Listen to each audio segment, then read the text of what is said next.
Wawancara Pro 3. Pak Mukroni, selamat pagi. Selamat pagi. Pagi, Pak Pak Mukroni. Bagaimana pendapat Pak Mukroni, terutama komunitas warteg dengan kebijakan dari Pak Gubernur Jakarta ini melarang ormas merazia rumah makan selama puasa? Kami dari komunitas warteg Nusantara mendukung Ya. 1000%, Pak. Iya, mendukung. Insya Allah mendukung, karena bagaimanapun kan bahwa kami ini kan adalah ekonomi yang bergantung pada harian, Pak. Ya. Jadi kalau harian tutup, ya kita nggak dapat pendapatan, Pak. Apalagi misalnya 1 bulan kita disuruh tutup, ya ini akan Agak repot juga begitu ya, Pak Mukroni ya? Agak repot untuk pendapatan kami, Pak. Ya. Jadi kita mendukung, Pak. Untuk apapun, di bulan apapun, ya kita diberi hak untuk berusaha Ya. di waktu dan di arah manapun itu, Pak. Zaini. Nah, sebenarnya kan kebijakan melarang ormas sweeping ini kan sudah berlangsung sejak tahun-tahun sebelumnya. Tapi pengalaman dari yang tahun sebelumnya, Pak, meskipun ada larangan, ada sweeping juga kah begitu yang terjadi? Ya, kadang-kala. Kadang-kala ada juga begitu ya? Ya, Ya. tapi kan kita harus mengikuti bahwa kita adalah negara hukum, Pak.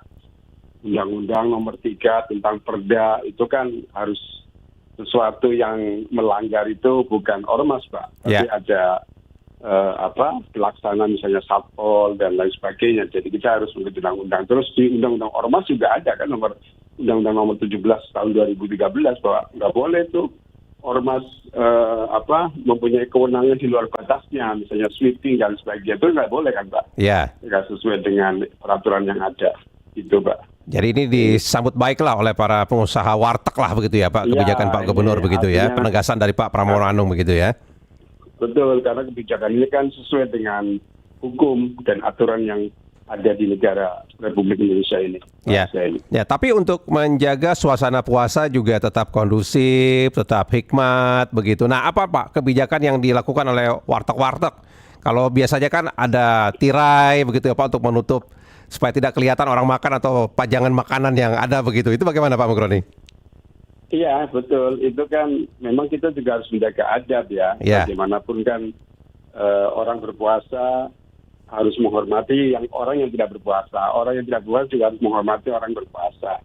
Jadi kita teman-teman juga sudah melaksanakan seperti tahun-tahun sebelumnya, misalnya menutup tirai gitu kan. Ya. Kordeng lah bahasa tegaknya itu kordeng supaya tidak mengundang gitu kan.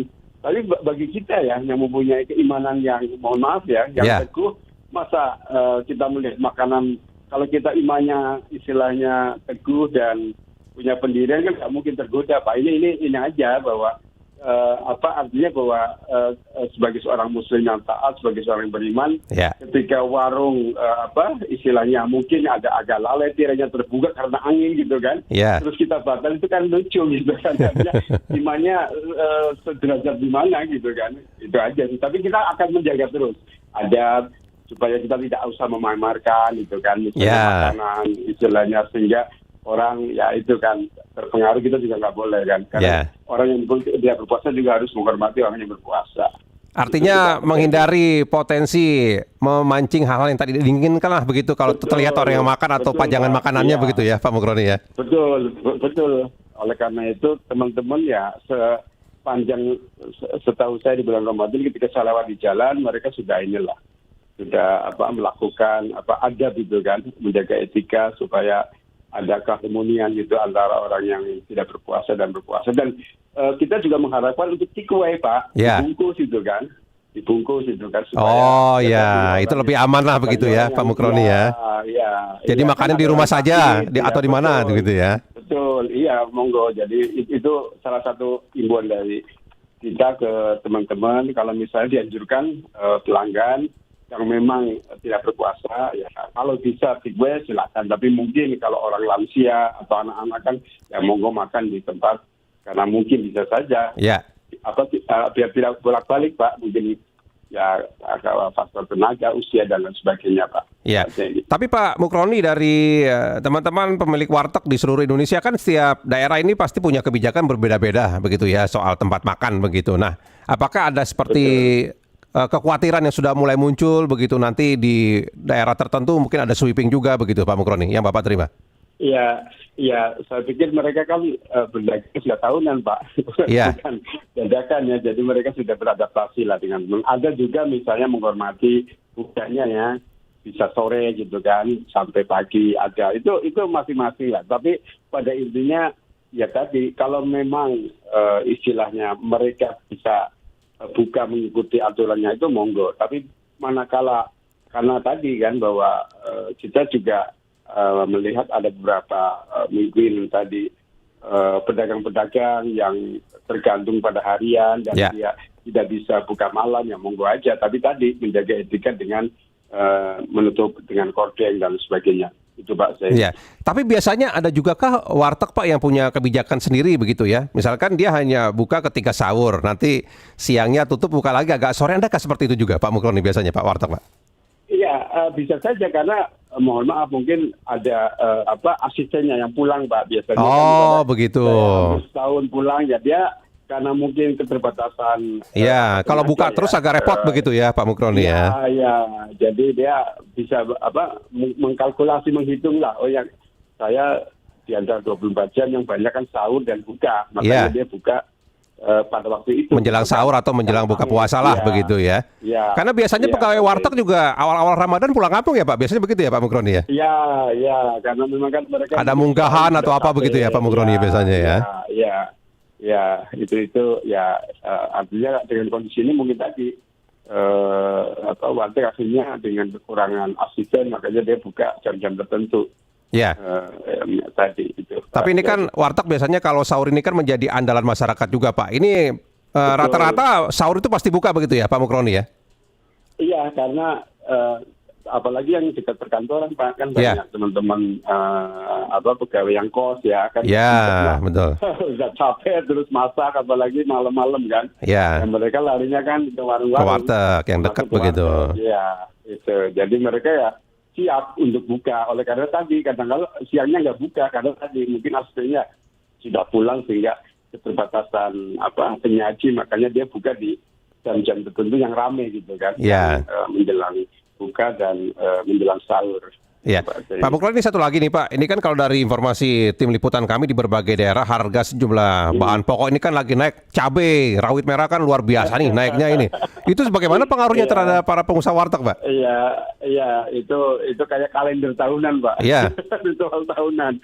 Jadi memang menjelang Ramadan itu ya tadi kan antara supply dan demand kan kadang-kala ada gap ya, supply-nya mungkin biasa terus demandnya terlalu tinggi. Apalagi sekarang kan ini Pak musim banyak bencana Pak. Ya. Ini juga mengurangi distribusinya jalurnya terganggu begitu ya. Iya.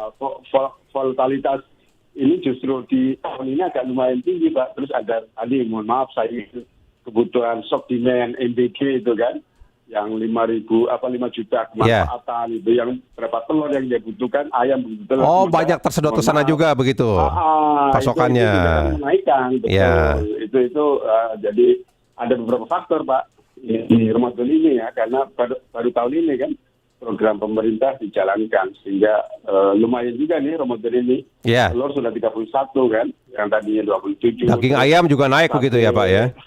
Ya itu karena tadi ada hidrometeorologi ya bencana dan kebutuhan MBG dan dolar ini Pak dolar juga katanya sudah 16. Ini juga tempe kan agak betul. Kan? Kacang kedelai kita masih impor masalahnya. Betul. Jadi 3 faktor itu yang mempengaruhi harga. Jadi cara dari pengusaha warteg mengantisipasi kenaikan harga itu bagaimana itu Pak caranya Pak? Ya. Tapi tidak mengurangi porsi lah begitu ya? Iya harus Pak. Oh harus juga begitu. Ya misalnya tapi kan nggak signifikan ya, nggak terlalu gitu kan misalnya dari 2 sendok mungkin kita kurangi kayak sambal Pak ini cabai kan lagi mahal cabai rawit merah ya. Itu andalan warteg tuh biasa cabai rawit merah begitu ya Pak Mukroni ya. Kita kurangin atau substitusi bahan Pak. Oh jadi misalkan sambal agak diencerkan sedikit lah begitu ya. Ya diganti Pak. Diganti yang cabainya tadi full mungkin diganti dengan tomat. Oh, ada campuran tomatnya. Oke. Ya, Terus telur ya, telur yang biasa isinya 1 kilo kan ada 16 Iya. 16 butir. Ya kita yang kecil-kecil Pak, yang 18. Gitu kan. Oh, itu antisipasinya. Iya. Tempe yang biasanya Terus ada agak yang- tebal ditipiskan juga begitu. Tapi tidak setipis ATM. Ya mudah-mudahan dolar nggak sampai inilah. Jadi kayak dulu ya, Iya. artinya kedelai, terus bawang putih Pak, bawang putih kan masih banyak impor. Iya, Terus betul. Daging juga. Bawang merah juga Ini kabarnya naik juga alhamdulillah. begitu ya Pak Mukroni ya? Iya, Karena cuaca betul, juga betul. begitu ya Pak? Karena cuaca tadi Mas L dan Mbak Lanina kan. Iya. Gitu ya. Pergeseran musim itu Pak. Jadi ya, ini itu memang harus ada hiburan. antisipasi kreatif lah dari pengusaha warteg Betul, untuk betul, tidak mempengaruhi betul, pendapatan begitu ya Pak dengan kenaikan Betul, harga ini begitu betul, ya? Betul. Tapi betul, terasa ya Pak benar. kenaikan harga itu dampaknya begitu ya iya, Pak? Karena kita kan menghitung Ya. porsi makanan itu kan sama dengan pertama harga bahan, Ya. terus biaya operasional. Ini listrik kan subsidi kan dicabut juga katanya Pak. Oh ya. Sama energi.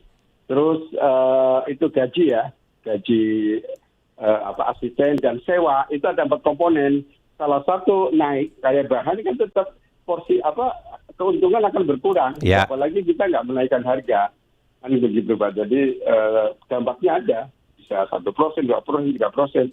Yang paling besar itu di operasional Pak. Yang bahan itu dan ini operasional harian. Oh seperti bayar karyawan ya. begitu. Masuk juga itu ya. Lumayan. Ya. Ya, jadi ya itu banyak komponen lah. Ya. Yang harus kita perhitungkan ya, supaya kita berlanjut ya, Ya. tidak rugi. Baik kalau begitu. Pak Mukroni kami nantikan perkembangannya. Terima kasih banyak Pak Mukroni untuk waktunya pagi ini Pak. Sama-sama. Ya, selamat pagi Sama-sama, Pak Mukroni. Pagi. Ya demikian tadi Ketua Koperasi Warteg Nusantara Kowantara Mukroni. Wawancara Pro 3.